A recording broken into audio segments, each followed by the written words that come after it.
Welcome to the Somatic Coaching Academy podcast with Ani and Brian.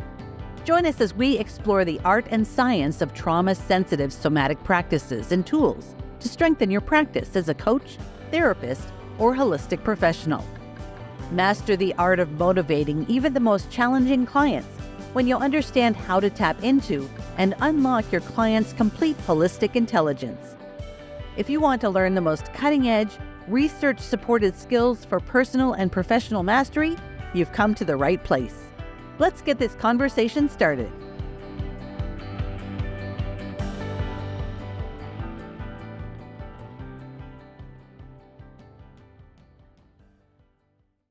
Hi, and welcome to the Somatic Coaching Academy podcast. Hey there, Brian. Hello, Ani. Hi there. I'm so excited because in about 2 weeks or so, we're going to be at Kripalu. If you're listening and you don't know what Kripalu is, it's a world-renowned center for yoga and health. And it is such a wonderful place to be. And we are privileged to be teaching at Kripalu in June, our core centering program. So if you haven't checked it out and you're interested in coming and hanging out live and in person with us, and our community of just amazing people. We have just the coolest, amazing people in the Somatic Coaching Academy community. Come get some core centering skills, relax, enjoy the grounds, the wonderful food, get a retreat. You deserve it. You deserve a few days out. Come on over and check out Kripalu. If you go to our website and you go to events, you'll see the link to check out Kripalu there. I'm so excited to do core centering with people. Brian, one of my favorite things when we teach the core centering program is the epiphany that people have around meditation. It happens so often. And that's what we're talking about today in this episode. Yes, Ani. So the idea for the episode, first of all, we hear this a lot, like you indicated. And what was kind of the other little push for me is a few weeks ago, I was leading a public class on core centering for anxiety. And when I asked the people in the class, what do you do for anxiety? Like, what are your go-to things? One person responded, I attempt to meditate. That's such a great way to put it. And I thought, okay, so I hear you there. And I said, so what's up with the attempt? Right. And she went on to elaborate and say, well, we can't stop our mind from thinking and all those kinds of things. Why we typically hear from people of why they don't meditate. One of the typical things we ask, they say, I'd love to meditate, but I just can't stop my mind from thinking. Yeah, I just can't do it. I just can't do it. Yeah. And so in this episode, we're talking about the biggest problem with meditation. I think, Brian, I hear from people all the time that they're going to go get a meditation online, whether it's Insight Timer or something else. They're going to go get a meditation. And what people are talking about, and people get so excited about that, it's almost like adult candy to get a meditation. Oh, yeah. Free meditation. I am not eating gluten, dairy, or sugar, so that just seems delicious. Which is kind of interesting, right? Because we get the dopamine hit, and we're trying to meditate, and we've got dopamine coursing through our... Well, but part of the thing is that it's what we're talking about when we get those things is guided meditation. And so it actually puts aside some of this stuff. First of all, you get different benefits, but also it's different than this actual practice that people talk about so often and wanting to reap the benefits of meditation practices when we talk about guided meditations, because we can kind of be distracted or get lost in our kind of visual apparatus. Correct. As we have something to distract ourselves. I mean, don't get me wrong. I love the meditation candy too. I can totally be found downloading a new meditation. And it is this escapist kind of thing where I can get lost in the visualization or whatever. I was a serious meditator in my 20s. And by serious, you know me, if I get my mind on something, I'm going to do it. I'm going to do it right. And I was going to do meditation right. And so actually back up a little further. I was trying to think for myself, why did I even do this? Like what? And I think I did because when I was a kid, my mom was super into meditation. And back in the 80s, not like people don't do this, but I think it was kind of popular in the 80s. She had one of these gurus that she followed around every once in a while. She would go see, like, she called him the guru, like that was the word. And she gave me, when I was probably around 7, a mantra and told me, like, this is your meditation mantra. And she kind of wanted me to use it, but I don't remember ever being instructed about it. But I do remember almost being served up to other adult friends, like, she has a mantra. And they were like, she has a mantra? That's amazing. Golden child. I didn't use it. I didn't know how to use it. There was a tape, like, but I think that actually piqued my interest when I got out of the house and had a little space to be able to go, okay, I think there's probably something about this meditation thing. And I was definitely raised in an environment where it was a worthy aspiration to meditate. And so I started following in the tradition of Thich Nhat Hanh, mindfulness meditation in the tradition of Thich Nhat Hanh. And I started going to, they call them sanghas, they're like meditation communities, regularly.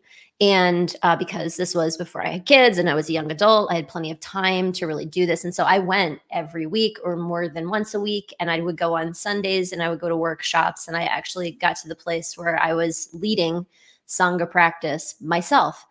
And I both loved it, but I was also pretending a little bit. Because remember, I said I wanted to start meditating so I could get it right and do it right. But I hid for years from my meditation instructor that I wasn't actually doing it right, because I would sit to meditate and I couldn't stop the thoughts in my head. It took me years to admit this to my meditation teacher. And finally, with great shame, I did, because I still didn't feel like I was getting it right. And I really, truly wanted to, at that point, by that point, I wanted the nirvana. I wanted the experience of whatever that was going to be, timeless, spacious, oneness, whatever that promise was of when I could shut my brain up. And she said to me, after all of these years and feeling like I was a failure, you're not supposed to stop the thoughts. You're supposed to watch the thoughts. And in that moment, after week after week after week, after years after years after years, I thought to myself, what? Why am I even sitting here? Because I can listen to my thoughts all day long. I want some peace. I want some actual peace. And it wasn't until I started doing moving meditation that I started to actually have that experience that I was going for in seated meditation, to actually have peace of mind, to actually feel what oneness might feel like, to taste the divine or whatever, what the nirvana kind of experience that I realized I was looking for as a seated meditator. It wasn't until I started moving meditation that really I started to have that experience. Was like, oh, thank God, this is it. This is it. Yeah. So you're really speaking to something really important here, Ani, in terms of what's the biggest problem with meditation that most people say is they can't stop thinking. I think if we go back a little further, I think the biggest problem with meditation is people aren't doing it. Period. They say I'd like to. I kind of was the same way. I used to say, I think about meditating. And thought because I had read about the process of meditation, like I knew the steps. And I think as long as I know the steps, aren't I getting the benefits of it? Until my health tanked. And then I realized, oh, I got to get serious. I got to actually get serious about practicing meditation, which was much harder than reading about it. Shocking. So I ran into that same problem. The biggest problem is the idea that we can't stop our minds from thinking, which is what you ran into. And then your instructor gave you that great piece of advice. It's about watching the thoughts, not about stopping the thoughts. When people say to me, like, I can't stop my mind from thinking, I'm like, great. So would you ever want your heart to stop beating? Would you ever want your lungs to stop breathing? Like, your heart is supposed to beat blood, move blood. Your lungs are supposed to move air. Your brain is supposed to think. I mean, that's what it does. So we would never want it to just stop thinking altogether. And so that goal or aspiration of itself sets us up for failure just from the start. So we let go of that. Let's let go of that as an idea that that's supposed to happen. As an ideal. As an ideal. Yeah. It reminds me of, I've had a few clients actually tell me when they come on program that they don't want to be angry anymore ever again. And it's like, okay, that's not reasonable. So what I'm hearing you say is like, let's not set ourselves up for inhumane, unreasonable ideals. Let's be human beings. Yes. So when we talk about meditation, there's loads of research around how beneficial meditation is for you.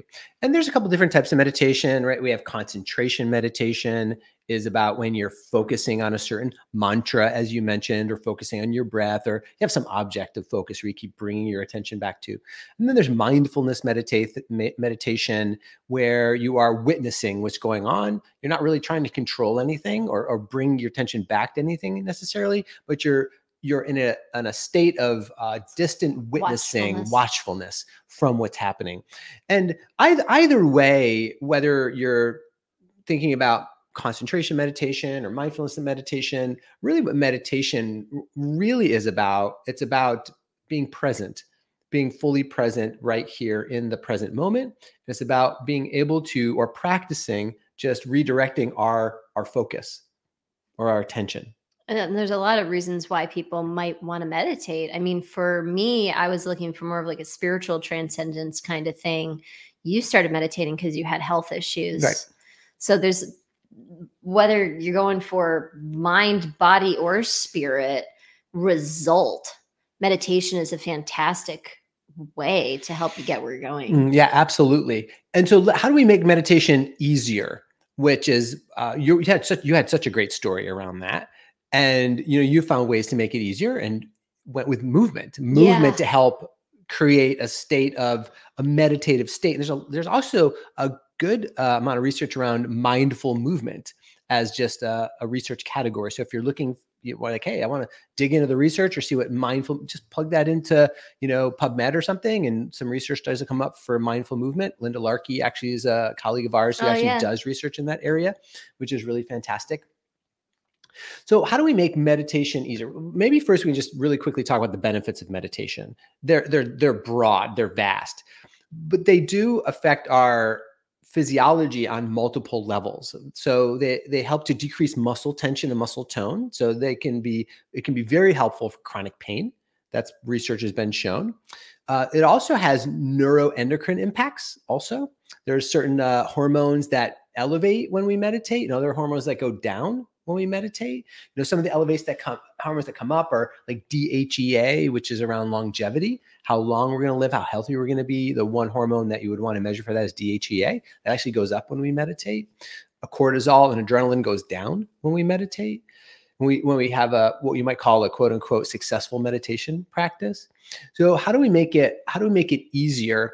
And you're really pointing to something important, is what if we made it easier, not by going head on and trying to sit down and sit still, because most people, when they think of meditating, think about sitting cross-legged on a cushion and just being quiet. Toughing it out. And I tell you, most people who start off meditating that I've met, that's really antagonizing for folks. It's almost impossible to do. Especially when they're first starting. And, in the beginning, you said something about the most important thing with meditation is that you do it. And so if you really want to get to the place where you're a person who can sit on a cushion for a few hours and meditate, awesome. That's not why most of us go at it. I might. That's not why most of us go at it. And when you're starting, just like starting anything, I so often talk about when I learned to ski as an adult because it was so challenging for me. It's just so challenging to learn how to ski as an adult, but you didn't put me at the top of the mountain. It took me 3 years to get to the summit.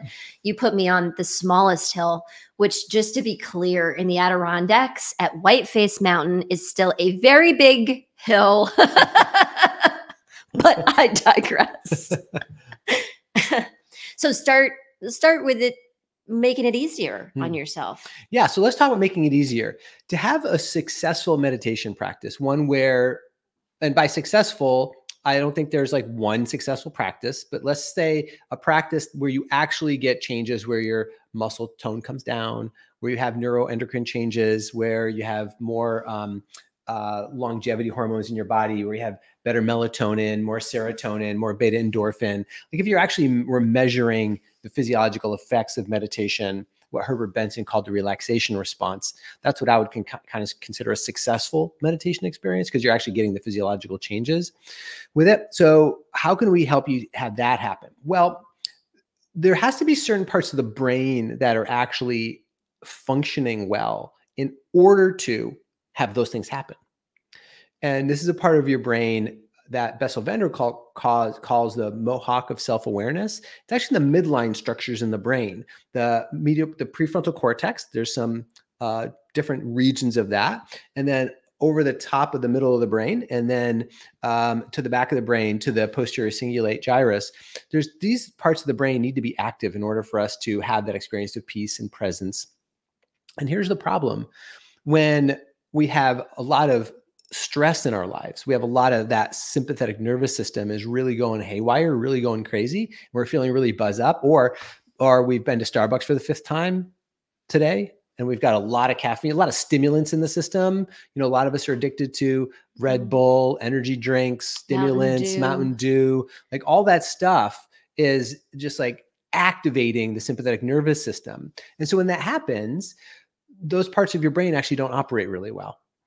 And so it's very difficult to just plop down to try to have a meditative experience when it literally feels like your engine is going 1,000 miles an hour. I was thinking the engine, the exact same kind of analogy. Yeah. Like you're in a car, like, it's really agitating to stop. The little analogy I like to use is, imagine if you were driving down the highway at 90 miles an hour and maybe you're late for something. And if you're driving down the highway at 90 miles an hour and you come behind a school bus that's going 10 miles an hour, like so aggravating. That is like, it's like so, because your nervous system does not like to change that fast. From going really fast, all of a sudden just the brakes are slammed on. That's synonymous to, I'm feeling really stressed, I'm going to sit down on this cushion and meditate. Your nervous system is like, what are you doing? It's just too much of a contrast. But if you were driving down the highway at 90 miles an hour and you came behind a car going 88 miles an hour, you might not even realize it. And then over time, if that car slowed down to 85 to 80 to 75 to 70, over time, you might be like, oh, okay, we're slowing down, but it's never aggravating to do it, which is why that idea of movement is so important. Because when we move, we do a couple of really important things. We meet the nervous system where it is, however fast it's going, number one. Number two, movement helps to vent off the chemicals associated with the stress response. Right? All the chemicals, hormones associated with the stress response are designed to make the body move, fight or flight. They're designed to make the body move. So if we have hormones in us that are designed to make the body move and we try to sit down and sit still, we're trying to use a lot of self-control to do that. Different parts of your brain are now working really hard to try to get you to sit still. And you're never going to be able to access part of your brains that are necessary for relaxation and meditation. Yeah, that makes a lot of sense. I'm just imagining like if I was in a room with a bunch of like toxic, like you said, vent off. It makes a lot of sense, because if you're in a room with a bunch of toxic chemicals or something, you got to get out of that environment. It's like trying to get yourself to do something while you're in there. It doesn't work. And I think it's unkind. And then what we end up doing is saying to ourselves, there's something wrong with me. Correct. Yep. No, there's not something wrong with you. Your car was going 90 and then it went down to 60, or you just got a bunch of stuff you got to vent off. Like there's nothing wrong with you. Yeah. What would your nervous system is working pretty well. Yeah. Right. Because if you're still in that toxic environment, your nervous system has a responsibility to stay upregulated in order to protect you in whatever way it can in that environment. Bingo. So I always like to ask question I have is, what would your nervous system say about this? It's not really what it says about me. It's what does it say about my nervous system? Oh, I love that question. That's such a great question. What would my nervous system say about this? Yeah.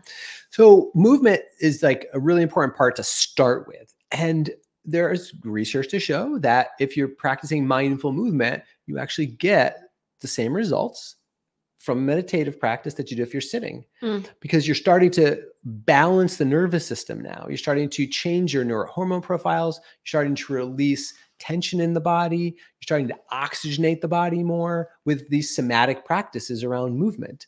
So that's one thing. The other thing that, people will try to do is you do breath practices as a meditation. And these are also really, really powerful. We've talked about this in other podcasts as well, Ani, that if you have adrenaline in your body,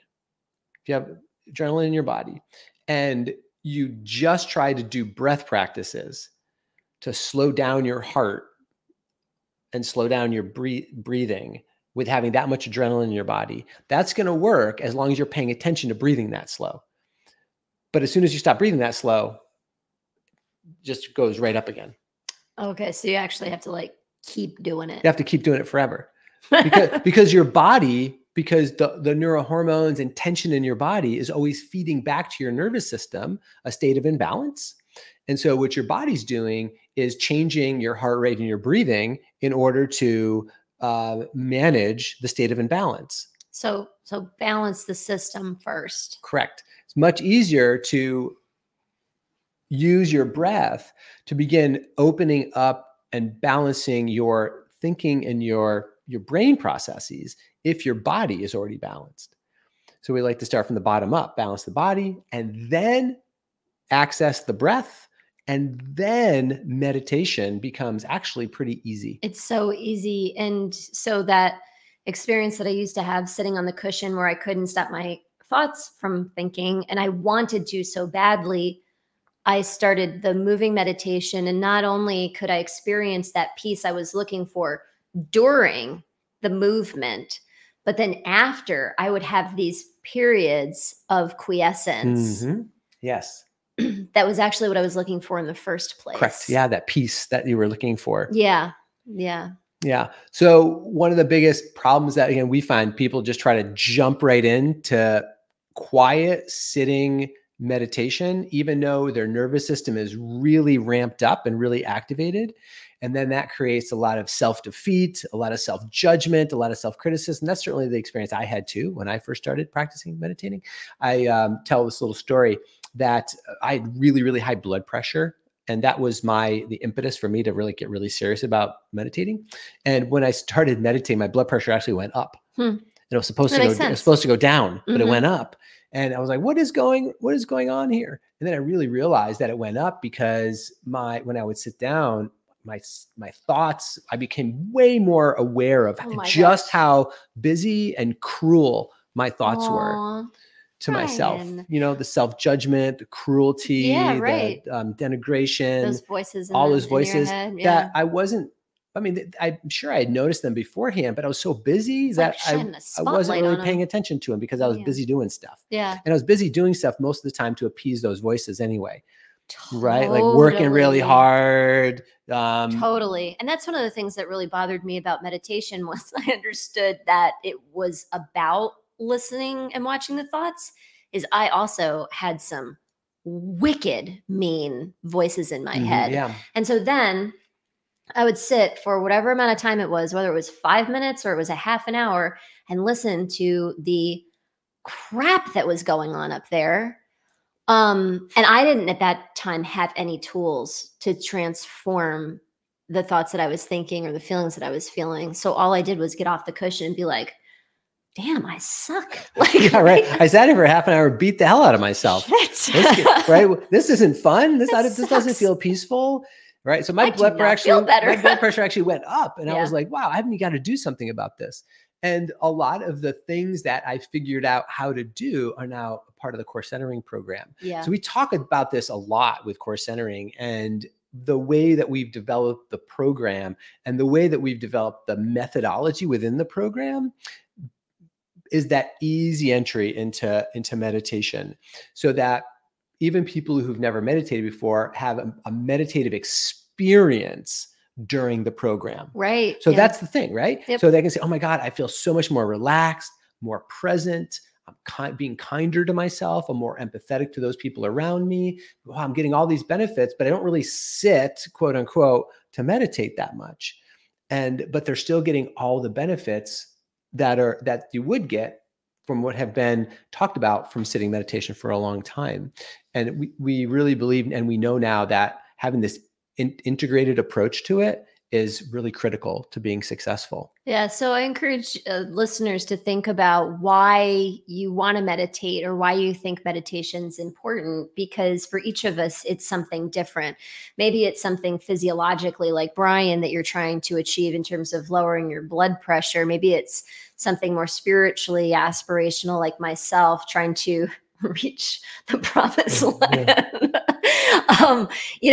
For each of us, it's something different. And the cool thing about that is that sometimes people know and want meditation as a way to get to their result. Sometimes people don't know that meditation or that quiet mind and that presence is actually part of their path. For some people, for example, they don't want to be so angry, or they want to be more responsive rather than reactive or something. But for some people, they wouldn't put, I have to meditate in as a part of that equation, but you can still get so many of the positive results that you want when you can actually do some meditative practices.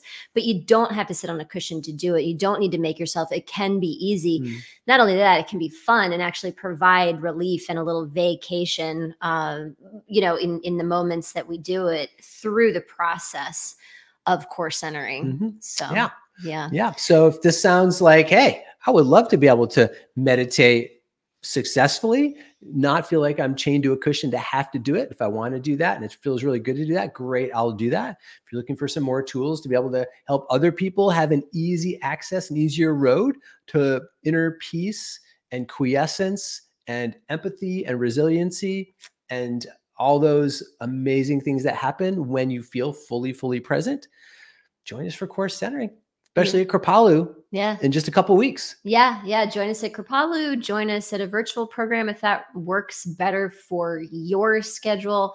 We are really excited to be at Kripalu. Brian, I will see you in that place of presence. I'm actually, as life and business partners, really looking forward to being able to experience that with you. It's not just fun to teach, but to also be able to be in that space of cultivating presence with you is super fun. So thanks, Ani. Looking forward to that too. Looking forward to that. We'll see you next time. Bye-bye.